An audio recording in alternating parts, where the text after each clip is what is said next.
먼저 제 이름에 대해서 다시 한번 소개하며 좀 말씀을 시작하려 합니다. 한두 번 말씀을 드린 적이 있어서 기억하시는 분도 계시겠지만 또 처음 들으시는 분도 계실 거라 하고 한번 나눌 텐데요. 제 이름은 어, 최우영입니다. 그런데 원래는 이제 과거에는 우영이가 아니라 이제 우람으로 이름이 불렸던 적이 있었습니다. 이미 웃으시기 시작하시는데요. 네, 성도분들의 그 웃음처럼 제 이름에는 부모님의 깊은 바람이 좀 담겨 있었죠. 건강하게 자라기를 바랬던 부모님의 마음이 있었습니다. 왜 그러냐면 이제 6살 터울인 저의 친형이 있는데 친형은 왜소하진 않지만 그 당시 이제 어린 시절 때는 뭔가를 이제 잘 먹지 않고 그냥 좀 말랐던 것 같아요. 그래서 이제 둘째를 가졌던 저를 품었던 때에는 이제 좀 먹는 걸로 걱정을 좀 덜 했으면 좋겠다라는 마음으로 형은 이제 아람이라는 이름인데 이제 크다라는 표현이거든요. 한글인데 저에게는 이제 우람이라 람자를 굳이 쓰시면서 건강하게만 자라다오라고 하셨던 게 있었던 거죠. 그래서 저는 여전히 건강하게 지내고 있습니다. 그래서 물론 초등학교 때 이제 한자 이름을 바꾸며 더 이상 건강해지면 안 되겠다 싶어서 이름을 이제 우영이라 바꾸고 이 이름을 좀 찾아보니까 이제 부모님의 마음은 형은 이제 크게 헤엄치다라는 표현으로 태영이라 짓고요. 그리고 저는 이제 더 크게 헤엄치라라는 마음으로 이제 우영, 우주우 헤엄칠 영이라고 지었다 하더라고요.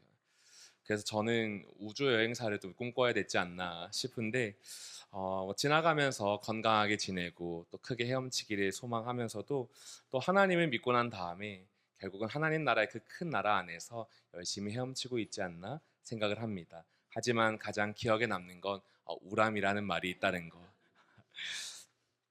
이름에는 여러 가지 의미들이 담겨 있을 텐데요. 이름을 좀 잠깐 소개했던 것은 그 이름 안에도 우리의 삶이 담겨 있기 때문이죠.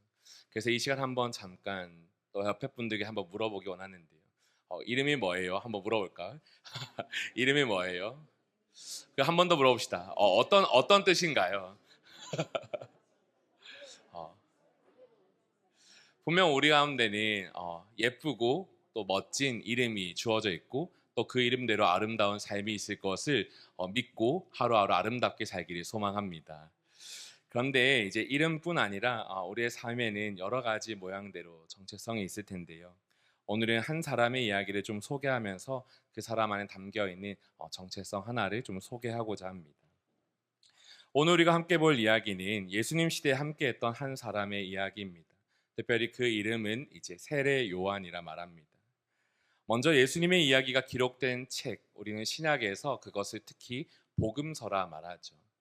예수님에 대한 그 복음의 기쁜 소식이 기록되어 있는 책이다라고 말하는데요. 그 책에는 다양한 이야기들이 각각의 기록의 목적에 맞게 또 각각의 독자들에 맞춰서 이렇게 내용들이 정리되어서 예수님에 대해 소개해주고 있습니다.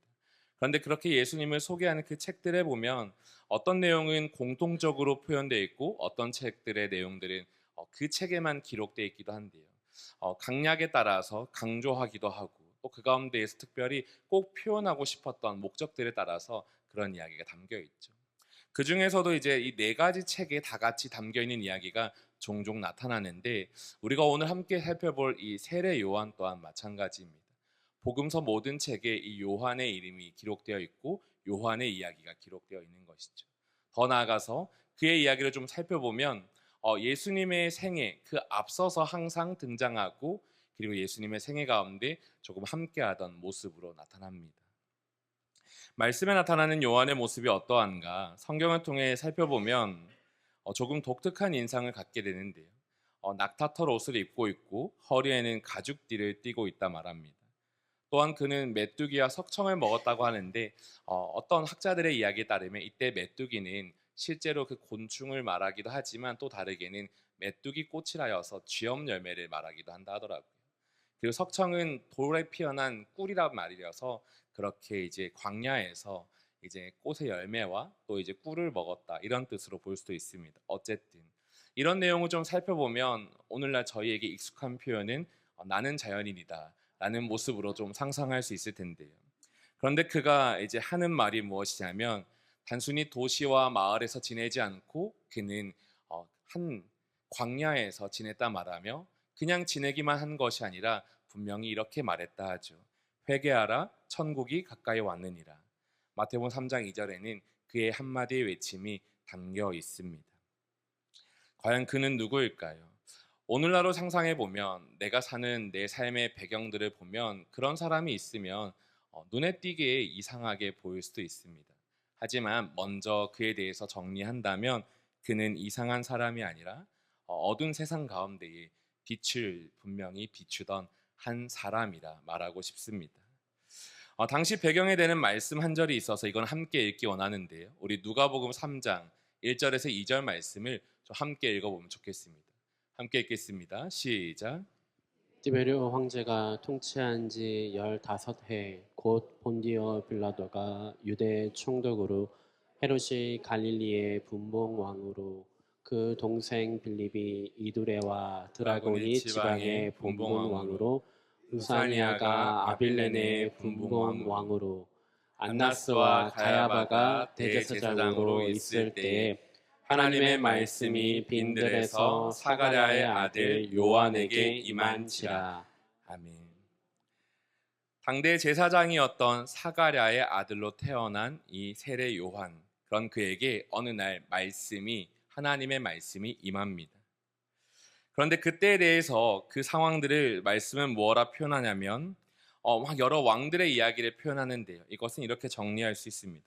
당시 이스라엘은 정치적으로 바벨론의 포로가 된 이후 이제 포로 귀환을 하고 그 이후에 완전한 회복을 이루었다라고 말하지 못하는 그 상황에 놓여 있었다라는 거죠.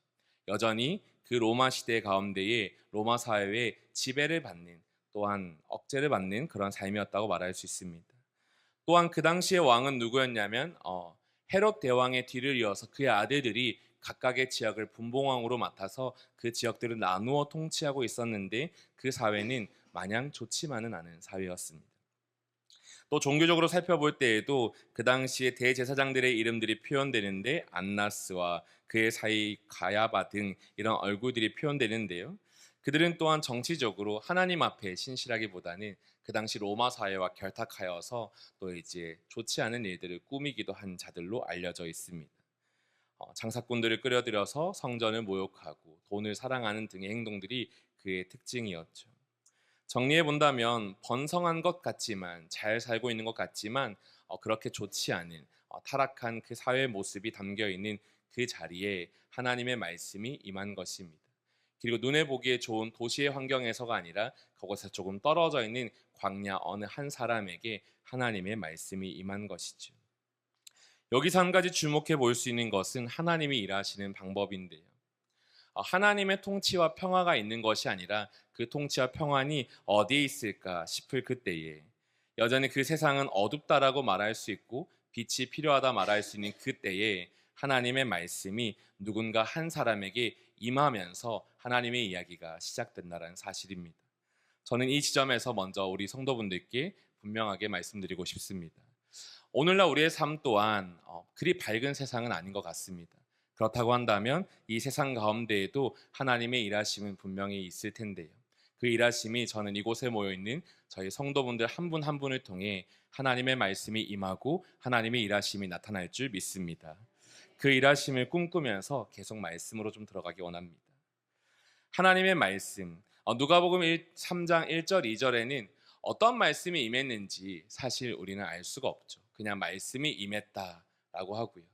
또 같은 사건들을 기록하기 때문에 마태복음, 마가복음, 요한복음 찾아보고 싶지만 정확히 그때의 그 말씀이 무엇이었는지는 찾아볼 수가 없습니다. 하지만 그 뒤에 이어지는 그의 행동은 하나의 힌트를 좀 주는데요.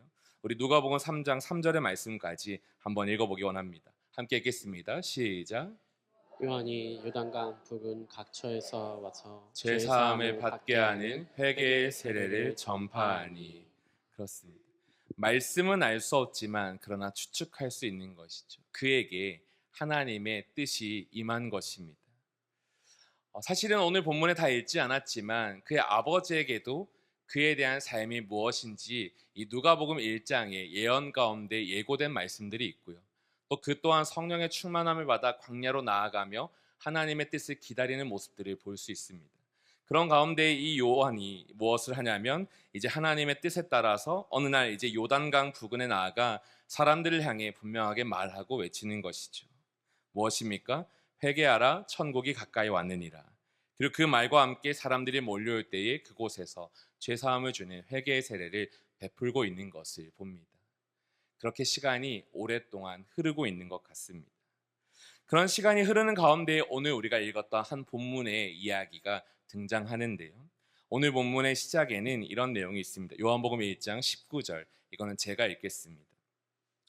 유대인들이 예루살렘에서 제사장들과 레위인들을 요한에게 보내어 내가 누구냐 물을 때에 요한의 증언이 이러하니라. 하루 이틀이 아니라 요한이요, 하나님의 말씀이 임한 것을 경험하고 그리고 이제는 하나님의 때라 믿고 자기의 삶의 자리에서 그 광야에서 요단강 걸어 나아가 매일같이 하나님의 말씀에 선포합니다. 하나님의 나라가 가까이 왔다. 그러니 너희는 회개하라. 하루 이틀이면 그냥 지나갈 법한 그 일이 이제는 3일 4일 계속되는 것을 봅니다. 또 어떻습니까? 그 한 사람의 외침이 얼마나 힘있고 능력이 있으면 그곳에 수많은 사람들이 모여오는 것을 봅니다. 또 그 능력만입니까? 사람들이 모여드는 것만이 아닙니까? 그 속에서 무언가 변화와 삶의 모습들이 바뀌어가는 것을 보면서 이제 수근수근하는 일들이 많아지는 것이죠.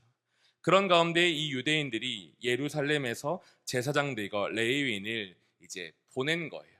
이 일의 진위가 무엇인지 좀 보고 오라라는 것이죠. 그래서 보고 와서 그에게 마주하여서 묻는 것입니다. 네가 누구냐라는 것이죠. 그런데 그때에 말하는 요한의 대답은 이렇습니다. 요한복음 1장 20절인데요. 이거는 제가 계속해서 읽어가겠습니다. 요한이 드러내어 말하고 숨기지 아니하니 드러내어 하는 말이 나는 그리스도가 아니라 한데. 그리고 이제 21절에 이렇게 이어집니다. 또 묻되 그러면 누구냐? 네가 엘리야냐? 이르되 나는 아니라. 그러면 또 묻되 네가 그 선지자냐? 대답하되 아니라. 그냥 우리의 이제 성경에서 보면 이것은 그냥 주고받는 대화로 끝이 나지만 이 요한의 대답과 함께 이것을 좀 성경의 배경과 함께 살펴보면 참 의미 있는 이야기들이었습니다. 사실은 이제 유대인들은 대제사장과 또 그와 함께하는 레위인들은 무엇을 기다리고 있냐면 이제 우리가 잘 아는 메시아를 기다리고 있는 것이죠. 또 하나님의 말씀에 그 메시아뿐 아니라 그 메시아에 앞서서 한 선지자가 일어난다라는 말라기의 말씀도 있었습니다. 더 멀리 나아가면 이제 과거 신명기 모세오경 안에서 이 모세와 같은 선지자가 일어날 것이다, 이런 표현이 있었습니다. 이것은 다 종합적으로 무엇을 말하냐면 하나님의 예언인데요. 하나님의 예언이 너희 가운데 너희의 때에 어느 때에 하나님이 보낼 한 사람이 분명히 찾아올 것이다 라고 말하는 것이죠. 그런데 지금 이 요한의 때에 그 일이 조금 보이는 것 같은 거예요. 또 하나를 소개한다면 사실은 이 요한의 때에는 말라기 성경에서부터 이 신약의 시작까지 약 400년간 신구약 중간기라고 하여서 꽤 오랜 침묵의 기간들이 있었는데 하나님의 선지자가 없었던 때를 말하거든요. 그런데 이제 그 시기를 거치고 세대가 거치고 이제 각자 살아가고 있는 가운데에 어느 날 이 선지자 세례 요한 같은 이 사람이 등장하니까 이상한 것이죠. 사람들이 계속 묻는 것입니다. 네가 누구냐? 그리스도냐? 아니다. 네가 누구냐? 엘리야냐? 아니다. 네가 누구냐? 그럼 선지자냐? 아니다. 그럼 너 누구냐? 라고 이제 묻는 것을 봅니다. 그런 가운데 이제 요한의 이제 이야기가 22절 그리고 23절에 이어지는데요. 우리 이 말씀을 함께 읽어보면 좋겠습니다. 함께 읽겠습니다. 시작. 또 말하되 누구냐 우리를 보낸 이들에게 대답하게 하라. 너는 네게 대하여 무엇이라 하느냐? 이르되 나는 선지자 이사야의 말과 같이 주의 길을 곧게 하라고 광야에서 외치는 자의 소리로라 하니라. 세례 요한은 구약의 구절들, 구약의 말씀들로 자기가 누구인지를 묻는 그들에게 무엇을 말하냐면 그냥 자기 이름을 말하지 않습니다. 그리고 무엇을 말합니까? 자기에게 심겨진 그 정체성을 말하는 것이죠. 자기에게 심겨진 그 정체성이 무엇입니까? 그냥 나의 이름, 내 삶의 모습, 그것을 얘기하는 게 아니라 하나님의 말씀이 임한 것을 가지고 그 말씀대로 살아가고 있는 자신의 삶을 그 앞에 소개하고 있는 것입니다. 나는 광야에서 외치는 자의 소리입니다. 나는 주의 길을 곧게 하라고 광야에서 외치는 자의 소리입니다. 라고요. 사람들이 무엇라 말하든지 그와 상관없이, 또 사람들이 오해하는 그런 것과 상관없이 그의 마음이 변질되어서 나아갈 수 있는 그의 욕심과도 무관하게 정확하게 그는 단 하나를 말합니다. 하나님의 말씀과 함께 자기의 삶 속에 계획된 하나님의 뜻을 그 가운데 선포하고 있는 것이죠. 저는 어두운 세상 가운데 빛을 비추는 사람입니다. 라고요. 제가 이제 아버지와 함께 어린 시절 얘기하면서 그 우람이에 대한 이야기를 지나가고 또 지나가서 이제 아버지가 저한테 해주셨던 표현들이 있었습니다. 그거는 뭐냐면 대들보라는 표현이었어요. 익숙하신 분도 계실까 싶지만요. 그게 뭐냐면 집을 떠받치는 가장 중심이 되는 기둥이라고 하더라고요. 제 눈앞에도 큰 기둥이 저희의 본당을 떠받치고 있는데요. 저희는 이 기둥이 없었으면 하기도 하지만 항상 아버지는 저에게 언제부턴가 이제 우람이다라고 말하지 않고 제 체형을 걱정하기보다는 그래 너의 허벅다리처럼 우리 집을 튼튼하게 뒷받침해줬으면 좋겠다라는 말로 항상 대들보라 부르셨던 기억이 있습니다. 저는 근데 그게 내심 좋았던 것 같아요. 저에 대한 아버지의 기대라고까지는 느껴지지 않았지만 긍정적인 언어로 느껴져서 그 일을 막 자랑하고 또 즐거워하면서 또 열심히 착하게 살기도 하였는데, 요한의 삶의 중심되는 것은 다른 것이 아니라 하나님의 말씀 안에서 주어졌던 분명한 정체성 하나였습니다. 그 말씀 안에서 그는 자기를 소개했던 것이죠. 저는 이 어두운 세상 가운데 하나님의 빛을 비추는 사람이라고요. 사랑하는 성도 여러분은 어떻습니까? 여러분은 여러분 스스로를 무엇으로 말하고 있습니까? 아까 한번 좌우로 얘기하며 나의 이름도 내 이름의 뜻도 말하기도 해보았는데요. 정말 그 이름에 대한 확신이 있습니까? 부모님은 저에게 다 아름다운 이름들을 물려주셨을 텐데요. 그런데 그 이름뿐 아니라 하나님이 우리에게 주신 너무나 아름답고 소중한 인생들이 있지 않을까 싶습니다. 여러분은 그 인생과 그 하나님의 말씀에 대한 그 부르심들이 가장 먼저 또 날마다 확신 있게 이 요한과 같이 드러나는지를 함께 이 시간 좀 돌아보았으면 합니다. 한 번의 제 대화 같지만 저는 좀 상상해 보면 이 대화는 여러 번 있지 않을까 싶은데요. 그런데 좀 더 이야기를 더 나가 보면, 그러나 그의 대답에 그들의 무리 속에서 이 세례 요한과 함께 대화가 좀 더 이어지는 것을 봅니다. 본문에는 담지 않았지만요. 이제 그 이야기를 듣고 광야에 외치는 자의 소리, 네가 그 말라기에 있었던 그 선지자구나 라는 것을 듣고 그에 대한 이야기를 막 같이 나누기보다는 그러면 너가 그라면 우리가 너의 뜻에 엎드려야겠다라고 할 법한데요. 그들은 그것을 수용하진 않습니다. 그래서 무엇라 말하냐면 그 앞에 나아가서 네가 엘리야도 아니고 그 선지자도 아니고 그리스도도 아닌데 어찌 이 같은 일을 하냐라고 이제 시비를 걸기 시작해요. 인정하지 않고 받아들이지 않는 그 시비가 그곳에서 난무하는 것이죠. 하지만 그럼에도 불구하고 세례 요한이 하는 말은 딱 이 한 문장에 있는데요. 요한복음 1장 26절, 27절 이 하나를 읽고 좀 마치려 합니다. 제가 말씀을 읽겠는데요. 요한이 대답하되 나는 물로 세례를 베풀거니와 너희 가운데 너희가 알지 못하는 한 사람이 섰으니 곧 내 뒤에 오시는 그이라. 나는 그의 신발끈을 풀기도 감당하지 못하겠노라 하더라.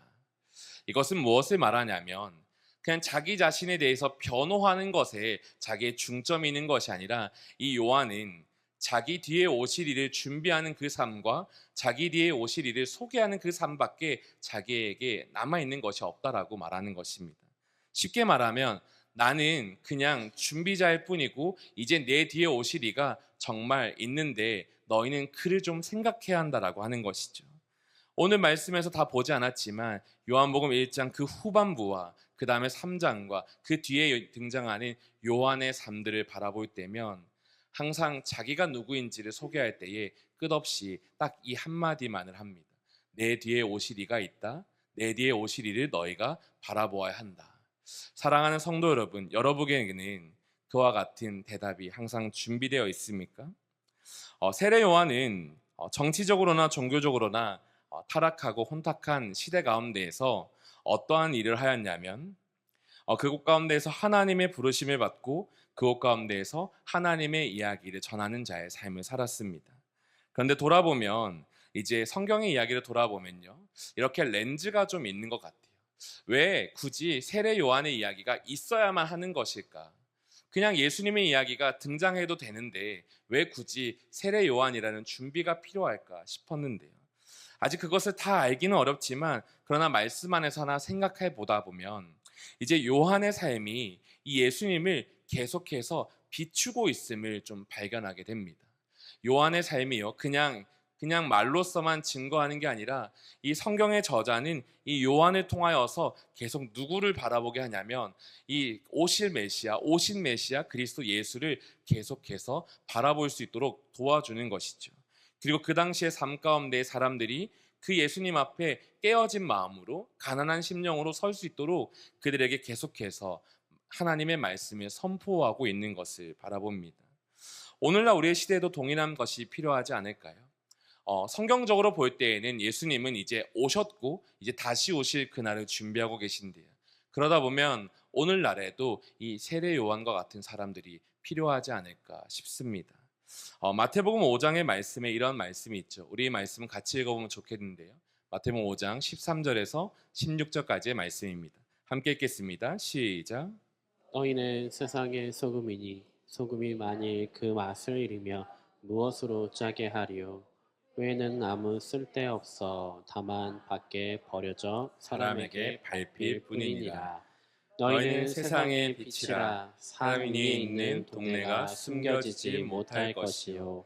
사람이 등불을 켜서 말 아래에 두지 아니하고 등경 위에 두나니 이러므로 집안 모든 사람에게 빛이 느니라. 이같이 너희 빛이 사람 앞에 비치게 하여 그들로 너희 착한 행실을 보고 하늘에 계신 너희 아버지께 영광을 돌리게 하라. 아멘. 과거의 세례 요한이란 사람이 하나님의 말씀에 임함을 따라서 오실 메시아 그리스도 예수를 비추는 삶을 살았는데요.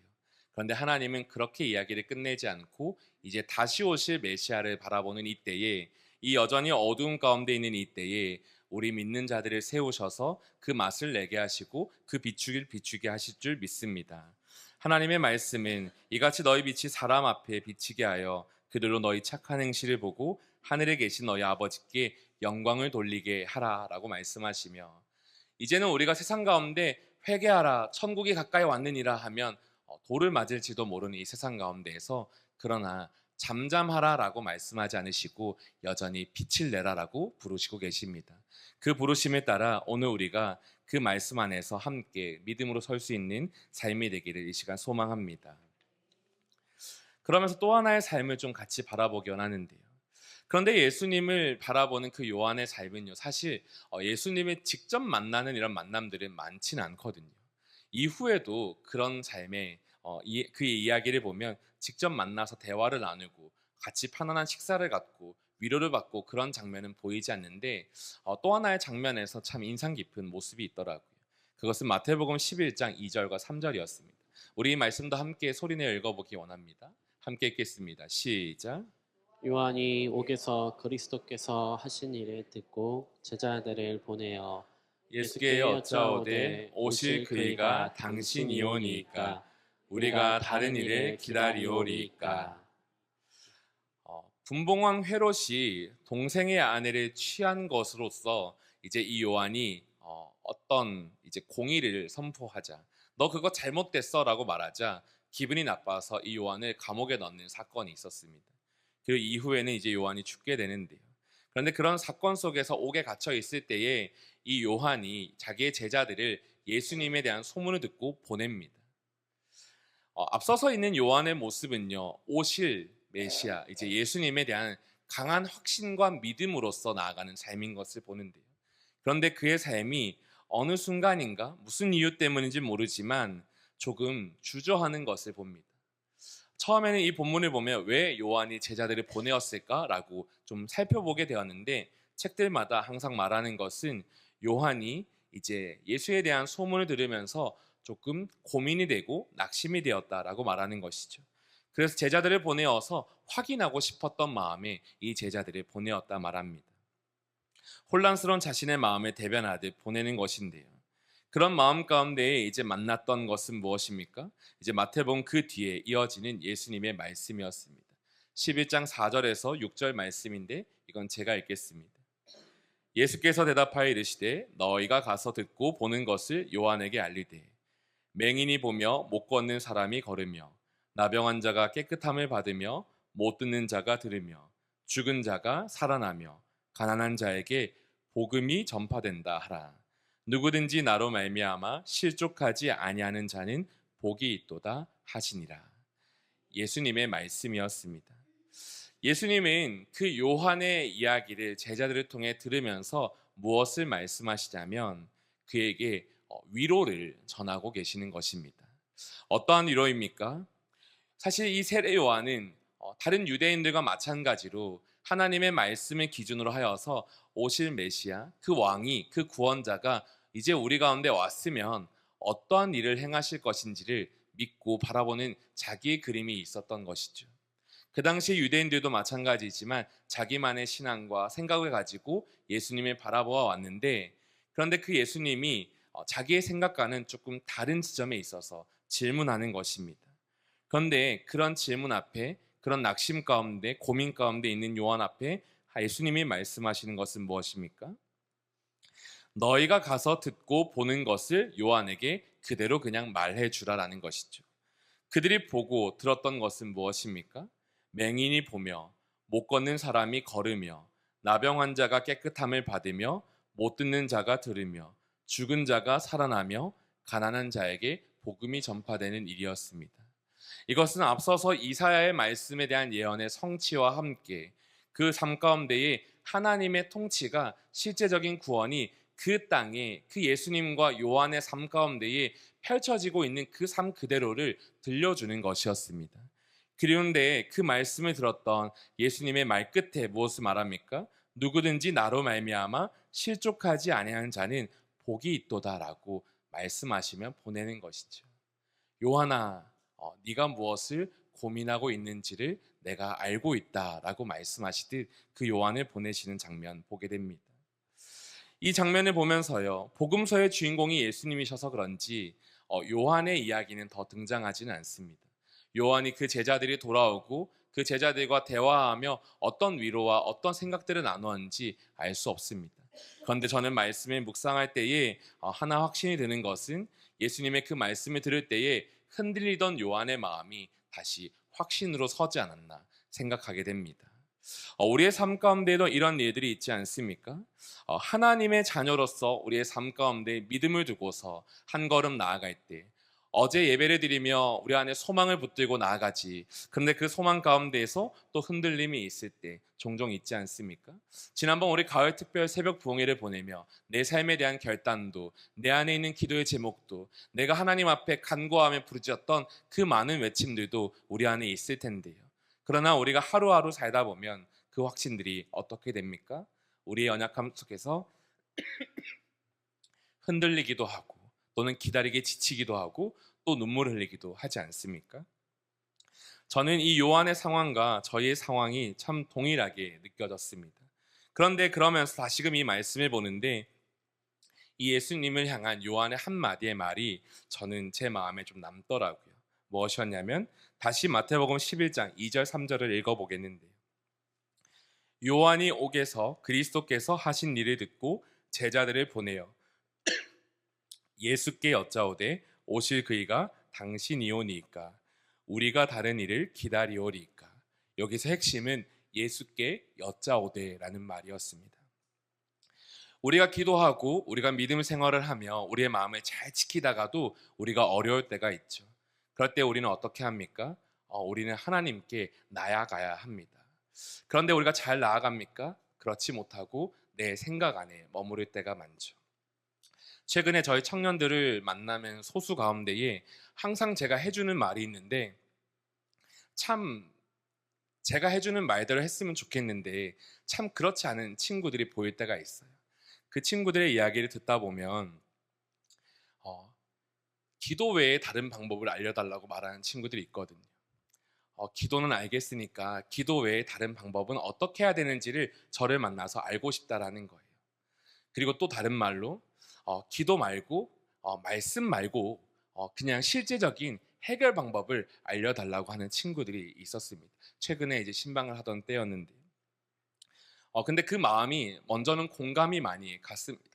저도 기도하고 또 말씀을 보면서 기다리는 정답은 알지만, 그러나 실제적인 어떤 도움과 답들을 구하고자 할 때가 많지 않습니까? 그런데 그 친구와 대화를 하면서 꼭 해주고 싶은 말이 남는 것은 그냥 제가 과거에 훈련받고 배워오면서 남았던 그 한마디더라고요. 미안한데 너에게 들려주고 싶은 말이 참 많지만, 그런데 가장 먼저는 이것부터 해야 될 것 같아. 너는 기도가 아니라 말했지만, 너는 말씀이 아니라 말했지만, 그런데 시작과 끝은 기도와 말씀뿐이야. 너는 그것을 믿을 수 있니? 그러고 난 다음에 그 친구가 믿지 못해요라고 하면서 지나간 적이 있습니다.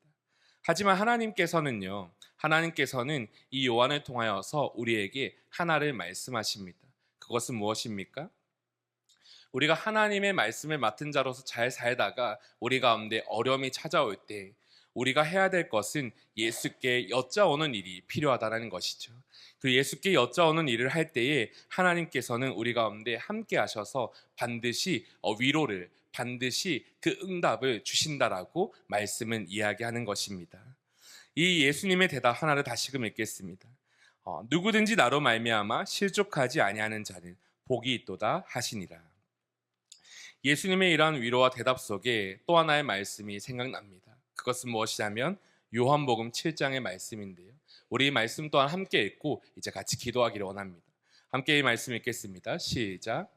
명절 끝날 곧 큰 날에 예수께서 서서 외쳐 이르시되 누구든지 목마르거든 내게로 와서 마시라. 나를 믿는 자는 성경의 이름과 같이 그 배에서 생수의 강이 흘러나오리라 하시니. 아멘. 이 세례 요한이 감옥에 있을 때 제자들을 보냈던 그 상황처럼 우리의 신앙생활 속에서도 어려움과 고난이 있을 때가 있습니다. 그럴 때면 주님의 약속을 다시 듣고 확인하고 싶을 때가 있을 텐데요. 그런 때에 우리가 바라볼 것은 무엇입니까? 그때 바라볼 것은 예수께 여짜오되 이 말 한마디입니다. 사랑하는 성도 여러분, 특세를 통해 받은 은혜, 그것을 여전히 잘 붙들고 계십니까? 또 그 가운데 기도하였던 또 우리의 영혼들을 위한 기도의 제목 잘 붙들고 계십니까? 내 힘으로 붙잡을 수 없는 그 일에 우리가 의지할 곳은 주님밖에 없음을 이 시간 함께 고백하기 원합니다. 우리 가운데 예수님은 분명 말씀하십니다. 누구든지 목마르거든 내게로 와서 마시라라고요. 그 말씀은 무엇입니까? 그 목마름은 어디에 있는 것입니까? 내 안에 흔들림이 있을 때, 내 안에 막힘이 있을 때, 오늘도 그 자리를 경험할 때 우리가 주님 앞에 나아가야 한다는 것입니다. 세례 요한은 자기의 삶에 끝없는 확신으로 가득 찬 사람은 아니었습니다. 우리와 동일하게 믿음 안에서 흔들림도 있고 어려움도 있던 사람이었습니다. 그런 그가 예수님을 바라볼 때 예수님의 응답을 들을 수 있었던 것입니다. 그 말씀을 기억하면서 오늘 이 시간 우리가 함께 하나님을 바라보는 은혜의 시간 되기를 소망합니다. 말씀을 정리하고자 하는데요. 예수님 당시에 있었던 위대한 한 선지자와 같은 한 사람이 있었습니다. 그의 이름은 세례 요한이라 말합니다. 그런데 그 삶을 잘 들여다보면요, 그 삶은 다른 것을 이야기하지 않고요, 그의 시작은 하나님의 말씀이 임하는 것으로 시작하였고 또 그의 삶의 모든 것은 하나님께 의지하며 살았던 삶인 것을 고백합니다. 그의 삶에 막힘이 있을 때는 어떠합니까? 다시금 예수께 여짜오며 자기의 생명 되신 주님을 바라보며 살았던 삶이 있는데요. 그 삶이 오늘 저희의 삶이 되기를 이 시간 소망합니다.